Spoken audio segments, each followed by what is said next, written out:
Hello everyone, welcome back to Ankit Chaudhary education. And आज की class में वेव ऑप्टिक्स को कंटिन्यू करते हुए एक नई टॉपिक के बारे में हम समझने की कोशिश करेंगे। तो चलिए शुरू करते हैं। आज का थीम है कोहेरेंट सोर्स पढ़ेंगे हम, राइट। देखिए कोहेरेंट सोर्स क्या होता है, डेफिनेशन के अकॉर्डिंग अगर आप समझने की कोशिश करेंगे तो आपको पता चलेगा कि कोहेरेंट सोर्स एक ऐसे सोर्स को बोला जाता है जो कि कॉन्टिन्यूअसली लाइट वेव्स एमिट करता रहे और जो भी एमिशन होगा वो सेम वेवलेंथ, सेम फ्रीक्वेंसी और सेम फेज में होना चाहिए और having a constant phase difference. अगर ऐसा कोई सोर्स कर पाता है तो आप उसको कहते हो कोहेरेंट सोर्स। ठीक है, इसको मैं आपको यहां पे स्लाइड में समझाने की कोशिश करूंगा। मान लीजिए कि ये एक सोर्स है, जिस डॉट को मैं यहां पे डाल रहा हूं ये एक सोर्स है। अब अगर आप इसको सोर्स कह रहे हैं तो ये सोर्स लगातार आगे की ओर कॉन्टिन्यूअसली लाइट वेव्स को एमिट करेगा और जो भी वो वेव्स आगे की ओर निकलेंगी वो सारी की सारी वेव्स जो होंगी वो सेम वेवलेंथ की होंगी। यानी कि अगर मान लीजिए पहला वेव ये है, दूसरा वेव ये है, तीसरा वेव ये है, चौथा वेव्स ये है, तो लगातार एक तो ये जो वेव्स बनने की प्रक्रिया है ये रुकनी नहीं चाहिए और सेकेंडली जो भी ये वेव है इनके बीच में जो इनका जो वेवलेंथ होगा वो सेम होगा। जो इनका फेज डिफरेंस होगा, पाथ डिफरेंस, ये पाथ डिफरेंस मान लीजिए, जो इनका पाथ डिफरेंस है, जो इनका फेज डिफरेंस है, ये सब कुछ सेम होगा। तो यार यहां पे मैं लिख देता हूं, अगर सेम वेवलेंथ, सबसे पहले तो ये होना चाहिए कॉन्टिन्यूअस, लगातार कॉन्टिन्यूअस वेव को एमिट करना चाहिए इसको, सेम वेवलेंथ में, सेम फ्रीक्वेंसी में और पाथ जो है, ठीक है, पाथ डिफरेंस वो भी सेम होना चाहिए, फेज भी सेम होना चाहिए। अगर मान लीजिए फेज सेम नहीं है, लेट्स सपोज इसका फेज कुछ और है, इसका फेज मान लीजिए है कि 30 डिग्री और इसका फेज है 40 डिग्री, तो फिर फ्यूचर में जो भी इनका डिफरेंस रहेगा यानी कि 10 डिग्री का जो डिफरेंस है वो हमेशा वही बरकरार रहना चाहिए। यानी कि आगे ये चला जाता है, आगे फर्दर जब प्रोसीड होगा तो ये 60 हो जाएगा और ये 85 हो जाएगा, ऐसा कुछ नहीं होगा, बराबर का ही डिफरेंस रहेगा। कल को ये 60 होता है तो ये भी 50 हो जाएगा, तो फेज डिफरेंस सेम होना चाहिए। अगर कोई सोर्स, ये जो रेड डॉट देख रहे हो ये सोर्स है, अगर ये इन सारी कंडीशंस को फॉलो करता है तो इसको आप क्या कहोगे, इसे आप कहोगे कोहेरेंट सोर्स, राइट। तो कोहेरेंट सोर्स सुपर इंपॉर्टेंट है और कोहेरेंट सोर्स को आगे और हम डिस्कस करते हैं, इसकी कुछ प्रॉपर्टीज को देखिए।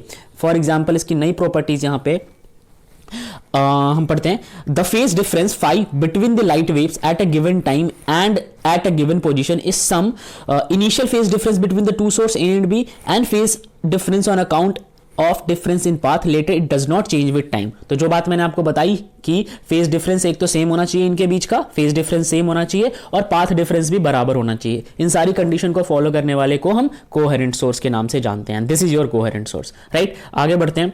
अब इसमें कुछ बातें और भी हैं। Two independent source of light can not be coherent.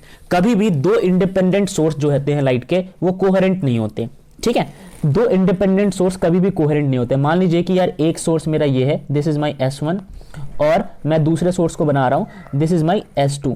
अब ये दोनों सोर्स जो है आपस में कभी भी कोहेरेंट नहीं होंगे, राइट। क्यों नहीं होंगे कोहेरेंट? क्योंकि कुछ भी कर लो इसका वेवलेंथ इसके वेवलेंथ से कहीं ना कहीं डिफर कर जाएगा। अगर वेवलेंथ डिफर नहीं करता तो फ्रीक्वेंसी अलग हो जाएगी, अगर फ्रीक्वेंसी सेम रहती है तो इनका पाथ डिफरेंस डिफरेंट हो जाएगा। तो यार ये दो सोर्स है ना, ये दो सोर्स कभी भी कोहेरेंट नहीं हो सकते, ठीक है। इसी सोर्स के मल्टीपल वेव आपस में कोहेरेंट हो सकते हैं। ओके, नेक्स्ट है two coherent light source can be obtain from a single source of light by reflection, refraction etcetera. जी हाँ, आप कभी भी कोहेरेंट सोर्स को कैसे ऑब्टेन करते हो, ठीक है। ऑब्टेन करने का एक ही तरीका है, या तो आप रिफ्लेक्शन करा दो या रिफ्रैक्शन करा दो, ठीक है। सिंगल सोर्स से मान लो कि यहां पे वापस चलते हैं, ठीक है, क्लियर करते हैं इसको, चलिए। और यहां पे ये देखिए, ये जो सिंगल सोर्स है, ठीक है, इससे आप मल्टीपल कोहेरेंट लाइट रेस कैसे निकालोगे? या तो इनका रिफ्लेक्शन करा दो, ठीक है, या तो आप रिफ्लेक्शन करा दो या फिर आप रिफ्रैक्शन करा दो, ठीक है, आप रिफ्रैक्शन करा दो। इन सब फेनोमेनास को अंजाम दोगे तो आपको कोहेरेंट लाइट वेव्स मिलेंगे। क्या मिलेंगे? कोहेरेंट लाइट वेव्स, CLW, ठीक है। ये चीज समझ के आ गया आपको? चलिए, तो ये चीज था। नेक्स्ट है conditions for obtaining to coherent source of light. अगर आपको दो कोहेरेंट सोर्स चाहिए तो क्या क्या कंडीशन है? देखिए, पहली कंडीशन यहां पे लिखी हुई है, coherent source of light should be obtain from single source. एक तो यार सोर्स सिंगल रखो, एक ही सोर्स रखो, या तो S1 सेलेक्ट करो या S2, और फिर इसके मल्टीपल वेव्स जो होंगे वो कोहेरेंट हो जाएंगे। Two sources should give monochromatic light. ये हमेशा मोनोक्रोमेटिक लाइट रेज जो है वो निकालेंगे। मोनोक्रोमेटिक का मतलब क्या होता है? देखिए यहां पे स्टडी करते हैं मोनोक्रोमेटिक का मतलब। ओके, जब मोनोक्रोमेटिक की बात की जाती है तो यानी कि यहां पे मैं आपको बताता हूं मोनोक्रोमेटिक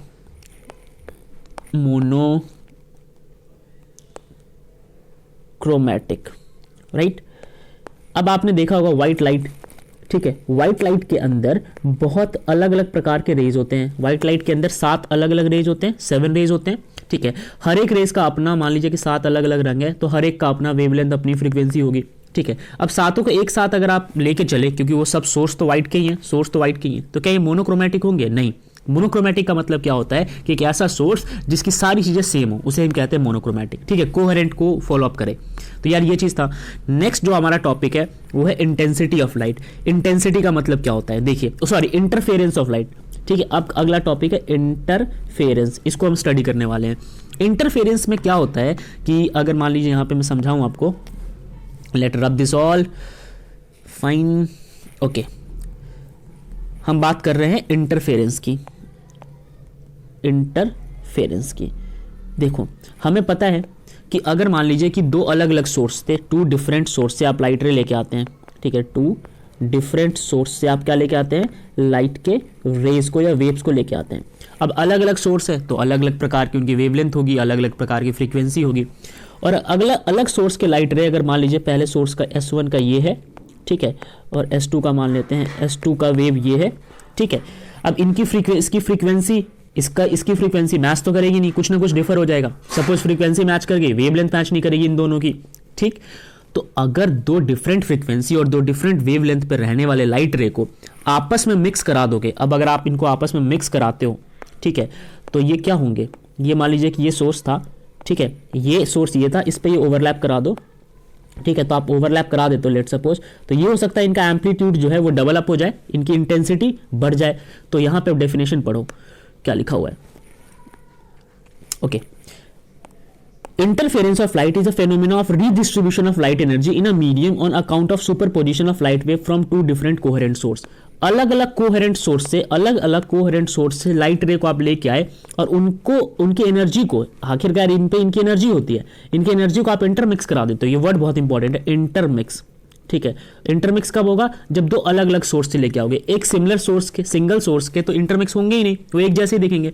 तो अलग अलग सोर्स के लाइट रे जब आपस में इंटरमिक्स हो जाते हैं तो उसे हम कहते हैं इंटरफेरेंस, राइट। तो एनर्जी का इंटरमिक्स होना, किसका इंटरमिक्स होना, एनर्जी का इंटरमिक्स होना, इसे हम कहते हैं इंटरफेरेंस। ये बात समझ गए, ओके। इंटरफेरेंस के बाद हम नेक्स्ट टॉपिक पढ़ेंगे यंग्स डबल स्लिट एक्सपेरिमेंट। तब तक के